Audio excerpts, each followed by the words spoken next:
Bonsoir ou bonjour, selon votre position. J'espère que vous allez bien et votre soirée se passe bien. Ok, donc si vous regardez cette vidéo, elle concerne la formation sur l'intelligence artificielle, les différents modèles d'intelligence artificielle et puis tout ce qui concerne ce sujet. Voilà, c'est une formation pour débutants. Et dans cette formation sera suivie d'un petit document de 10 pages dans lequel donner, nous allons décrire tout le programme que l'on va avoir à suivre là, durant toute cette formation. Et donc, je m'en vais de ce pas rapidement vous présenter le petit document et puis aussi donner quelques définitions de c'est quoi l'intelligence artificielle, dans quel cadre est-ce qu'on peut l'utiliser et quelle est son utilité. Et aussi profiter vous donner un historique sur l'intelligence artificielle. Voilà. Donc, pour commencer, cette formation sera présentée, bien sûr, bon, par moi-même, Oubri Daouda.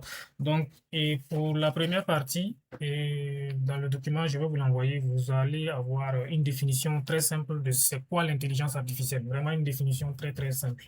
Voilà. Donc, dans le document ici, j'ai bien précisé, l'intelligence artificielle IA est un ensemble de technologies qui permet à des ordinateurs de réaliser des tâches qui, normalement, nécessitent l'intelligence humaine. En d'autres termes, c'est comme enseigner à une machine à apprendre, raisonner, comprendre le langage et résoudre des problèmes. Voilà. Donc, l'intelligence artificielle ici, comme vous l'entendez, vous avez le mot intelligence et artificielle. Donc, c'est une intelligence qui a été conçue, voilà, via des machines, donc des ordinateurs, sur des ordinateurs, voilà, qui sont capables de raisonner, de réfléchir, de chercher et de trouver des réponses pour vous. Mais la seule différence avec l'être humain, c'est que cette intelligence artificielle, elle a été conçue ici par l'homme et été entraînée aussi par l'homme jusqu'à ce qu'elle accumule un certain nombre de connaissances et qu'elle soit capable de répondre à un certain nombre de besoins. Voilà.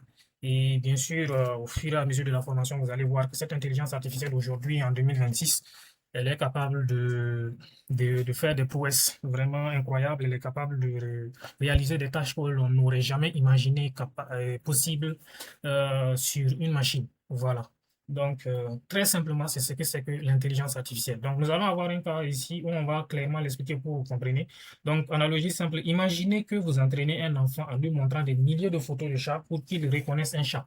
Donc, l'intelligence artificielle fonctionne de manière similaire où on lui montre ici des millions d'exemples. Elle apprend à reconnaître des schémas. Donc, ici, l'intelligence artificielle, donc c'est une intelligence que l'homme a eu à entraîner.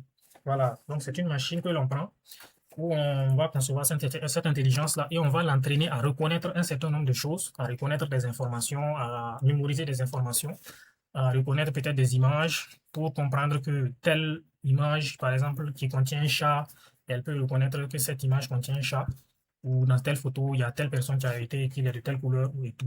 Donc, cette intelligence artificielle, c'est pas forcément très magique, c'est des mathématiques, elle a été entraînée.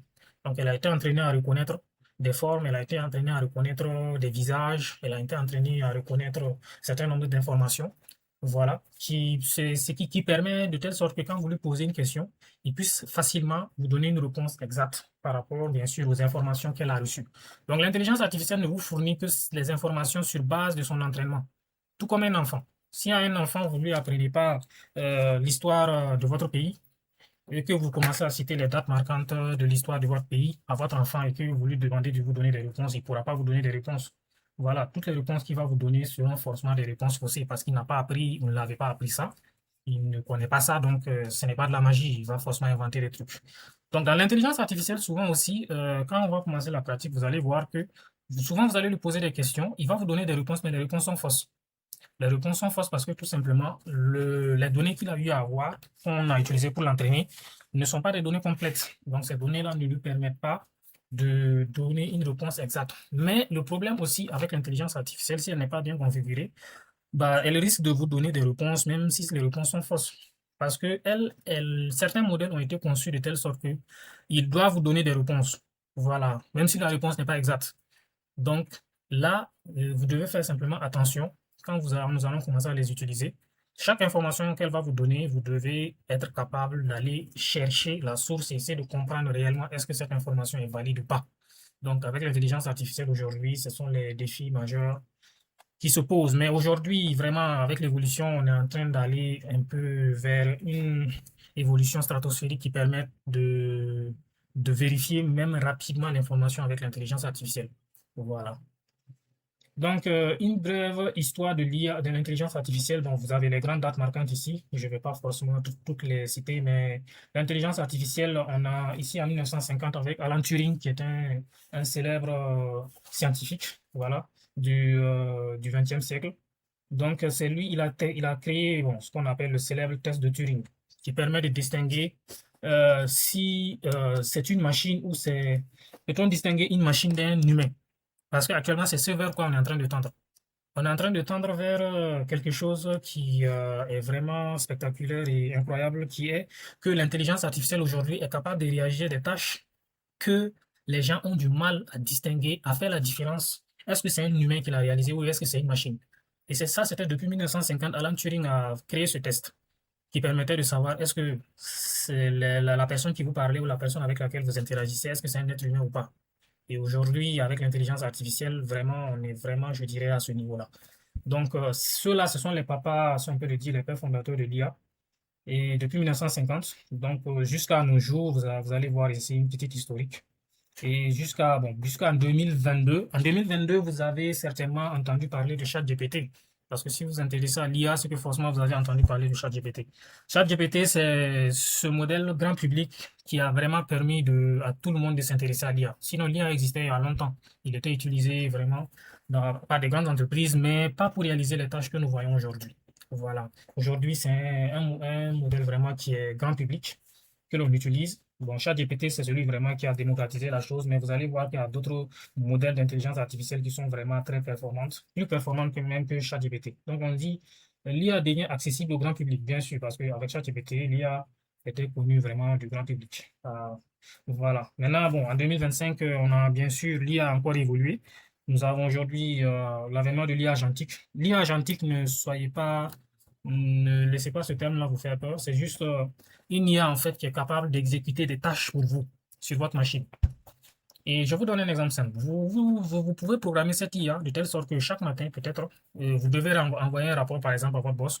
Donc, chaque matin, ce que l'IA va faire, vous pouvez le programmer. Il va aller, par exemple, lire tous les différents travaux, documents sur lesquels vous avez travaillé, faire un résumé complet, écrire un mail, faire le résumé complet, et puis envoyer ça à votre boss. Voilà. Donc, aujourd'hui, c'est possible de le faire avec l'IA. Donc, c'est vraiment des trucs, comme je le dis. C'est vrai que je répète le mot incroyable, mais c'est des choses vraiment incroyables qu'on ne pouvait même pas imaginer avant. Voilà. Donc, aujourd'hui, vraiment, les agents IA sont capables d'exécuter plein de tâches sur l'ordinateur. C'est vrai que pour le moment, pour certains, c'est un peu technique, mais ça commence à être vraiment accessible au grand public. Voilà. Bon, les IA, bien sûr, on a différents types d'IA, hein. Vous allez les voir ici. Bon, les IA étroits, ANI, IA générale, AGI, Super IA. Voilà, donc vous allez les voir ici. Et aussi, on va montrer aussi comment fonctionne une IA. Donc, on a les agents IA modernes ici, bon, comme ChatGPT, Claude et tout. Et puis, ça, ce sont des IA grand public. Donc, quand vous les voyez, eux, parce que l'IA, quand on le dit comme ça, c'est très vague et c'est très général. Ici, quand vous entendez parler de ChatGPT ou Claude, ça, ce sont des modèles IA que vous pouvez utiliser pour faire des tâches, voilà, précises. Voilà, comme par exemple, vous aider à analyser des documents, rédiger un document, faire un résumé d'un document, traduire un texte et vous aider à écrire un plan marketing ou bien à réaliser un je sais pas moi, ou à faire une étude de cas précis. Voilà, c'est vraiment des modèles qui peuvent vous permettre de faire tout ça. Voilà, donc ça, ce sont des modèles qui ont eu à prendre un grand nombre d'informations, à qui on a fait ingurgiter un grand nombre d'informations. Ça, ce sont les entreprises à qui elles appartiennent, qui les ont entraînées. Et avec ces données aujourd'hui qu'elles ont, elles sont vraiment capables de faire beaucoup de choses. Voilà. Donc ici, comme vous le voyez, apprentissage, donc l'IA lit des milliards de textes, livres, sites web pour apprendre des structures de langue. Donc prédiction, quand vous lui posez une question, elle prédit mot par mot la meilleure réponse possible. Et c'est là où je dis qu'il faut faire attention, parce que l'IA, elle vous donne des informations, mais vous devez faire attention et les vérifier. Si vous faites des recherches, par exemple, avec une IA ou vous voulez avoir une information avec une IA, il faut vraiment faire attention. Voilà, on est en 2026, je vous dis de faire attention, mais peut-être que d'ici une année ou 2 ans, Voilà, elle sera vraiment capable de vous donner des informations très exactes. Mais pour vous dire, aujourd'hui, les erreurs, c'est très rare. Sur 80, sur 100%, vous allez avoir peut-être juste 10% d'informations qui ne sont pas exactes. Voilà, mais ces 10% d'informations peuvent décrédibiliser le travail que vous allez faire avec. Donc, mieux vous vérifier. Voilà. Donc, quand vous lui posez une question, bonjour, comment vous allez, par exemple, elle va vous répondre, ça va bien et chez vous, en quoi est-ce que je peux vous aider, par exemple. Et ça, ce sont des mots ce sont des phrases qui ont été construites, mais ce sont des phrases, comme on dit, qui ont été prédites mot par l'intelligence artificielle. Voilà. Ça, c'est très technique, mais c'est comme ça qu'elle fonctionne.